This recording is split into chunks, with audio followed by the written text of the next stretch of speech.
আসসালামু আলাইকুম, শুভ দুপুর। আমি আপনাদের সাথে আবারও বরাবরের ন্যায় আছি মুসাফির মিজান। জানি না কতদিন আপনাদের সাথে আর থাকতে পারবো। আমিও নিজেও একটু শরীর খারাপ, সকলে আমার জন্য দোয়া করবেন। আর এই মুহূর্তে যাকে দেখাতে পারছি এই হচ্ছে আমাদের প্রিয় কলিজার টুকরা ছোটো ভাই ওবাইদা।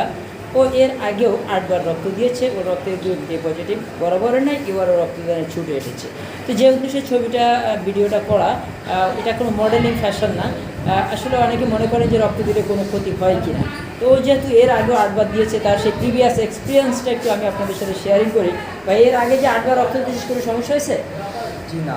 আজকে খারাপ লাগছে? জি না। তাহলে কি আগামীতে আরও রক্ত দেওয়ার ইচ্ছা আছে? ইনশাআল্লাহ। এই যে বারবার ইচ্ছা জাগে, নিজের রক্ত পরে দেওয়ার ইচ্ছা জাগে কেন? মানবিক সহযোগিতা। ধন্যবাদ। আসলে এই ওবাইদা একজন মানবিক মানুষ, সেজন্য মানবতার কাতারে সামিল হয়ে মানবিকভাবে হাতটা বাড়িয়ে দিয়েছে। তো প্রিয় ভাইরা, যারা আপনারা ভিডিওটা দেখছেন সকলেই একটু ওবাইদার মতো করে হাত বাড়িয়ে দিলে হয়তো আপনার প্রতিবেশী, আপনার আপনজন, আপনার প্রিয়জন রক্তের অভাবে তার আর কষ্ট পাইতে হবে না। সকলেই আসুন। আর আসলে রক্ত দিলে হয় না ক্ষতি, জাগ্রত হয় মানব অনুভূতি। এই অনুভূতিটা আসলে সবার ভিতর থাকে না। তো সকলেই একটু মানবিক হয়ে যদি আমরা রক্তদানে এগিয়ে আসি, তাহলে এই অনুভূতিটাই কাজ করতে থাকে। আর আমি হয়তো এই জীবনে আর কতবার আপনাদের সাথে আসতে পারবো তাও জানি না। আজকে আমার এই দাদার সাথে এই হাস্যোজ্জ্বল মুখ নিয়ে যে ব্লাড দিচ্ছি, তো আমার দাদা যদি এই মূল্যবান রক্ত দান সম্পর্কে দু একটি কথা আপনাদেরকে বলতেন। একটাই কথা, এক ফোঁটা রক্ত যেন রক্ত নয়, একটা নিঃশ্বাস তাজা প্রাণ।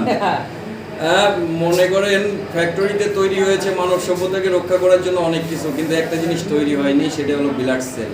ব্লাড সেলটা আমাদের এই শরীরে থাকে এবং মানুষের প্রয়োজনে মানুষ যদি কথাটা হয়ে থাকে, তাহলে যাদের রক্ত লাগে তাদেরকে আপনি রক্তদান করে দেখুন যে আসলে মানুষ মানুষের জন্যই মানবতা। জয়গুরু, ভালো থাকুক এই পৃথিবীর সকল মানুষ ও জীবগুলো। ওকে, দাদা খুব মূল্যবান কথা বলছে। আসলে সময় অসময় দুঃসময় সবসময় আমরা দাদাকে কাছে পাই। আমি এ পর্যন্ত প্রায় নিয়ার অ্যাবাউট 2900 ব্যাগ ব্লাড এনেছি। তার ম্যাক্সিমাম সময় দাদা আমাকে হেল্প করেছে। দাদাকে আল্লাহ সুস্থতা দান করুক, নেক হায়াত দান করুক। আর এই সকল যারা দামাল ছেলেরা রক্ত দিয়ে যায়, সকলেই এদের জন্য প্রাণ খুলে দোয়া করবেন। এরা আজকে আসলে নিঃস্বার্থভাবে রক্তদানে এগিয়ে আসে বলেই আমরা সমাজের অসুস্থ, অসহায়, মুমূর্ষু মানুষদেরকে রক্ত দিয়ে সহায়তা করতে পারছি।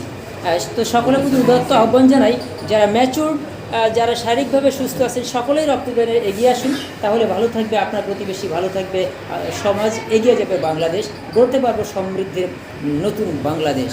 আসলে কথায় নয়, কাজে বিশ্বাসী আমরা। একটু রক্ত দিয়ে এভাবে সকলেই যদি আমার এই ভাইয়ের মতো করে সাহসিকতার সাথে হাত বাড়িয়ে দিতে পারি, তাহলে ভালো থাকবে অনেক মানুষ। দ্যাট মিন্স এই সমাজে প্রায় লক্ষ লক্ষ থ্যালাসেমিয়া পেশেন্ট আছে, যাদের প্রতি মাসেই রক্ত দিতে হয়। তো আপনারা রক্ত না দিলে আসলে এদের বিকল্প কোনো রাস্তা নাই। রক্তের প্রয়োজনে কেবলমাত্র রক্ত দিয়েই কাভারেজ দিতে হয়। সকলে রক্তদানে এগিয়ে আসবেন, ভালো থাকবেন। আসসালামু আলাইকুম। আবারও বেঁচে থাকলে দেখা হবে কোনো এক ভিডিওতে। সকলে ভালো থাকবেন। জয় হোক মানবতা।